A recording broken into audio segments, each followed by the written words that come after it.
জাতীয় সংসদ নির্বাচনের অভিষেকটা স্মরণীয় করে রাখতে পারলেন না ঢাকাই সিনেমার চিত্রনায়িকা মাহিয়া মাহি। প্রথম নির্বাচনেই শোচনীয় পরাজয়ের মুখ দেখেছেন তিনি। মাহি দ্বাদশ জাতীয় সংসদ নির্বাচনে রাজশাহী 1 আসন থেকে স্বতন্ত্র প্রার্থী হিসেবে ট্রাক প্রতীক নিয়ে লড়াই করেছেন।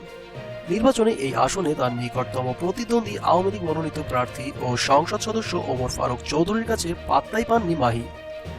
রোববার দিনভর ভোট গ্রহণ শেষে রাজশাহী 1 আসনের 158টি কেন্দ্রে এই নায়িকা পেয়েছেন 9,009টি ভোট। অন্যদিকে ওমর ফারুক চৌধুরী পেয়েছেন 1,03,592টি ভোট।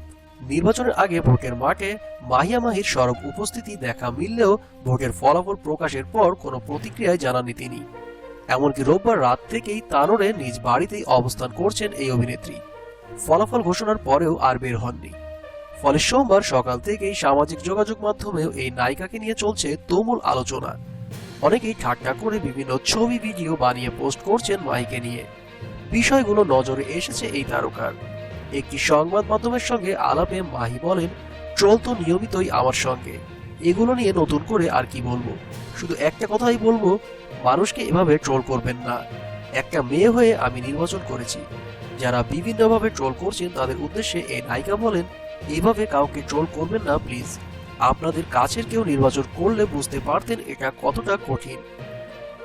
প্রসঙ্গত, রাজশাহী 1 আসনে বেসরকারিভাবে নির্বাচিত হন নৌকার প্রার্থী ওমর ফারুক চৌধুরী। তিনি 1,32,592 ভোট পেয়ে নির্বাচিত হন। এছাড়া তার নিকটতম প্রতিদ্বন্দ্বী কাজী প্রতীকের প্রার্থী মোহাম্মদ গোলাম রাব্বানী 92,419 ভোট পেয়েছেন।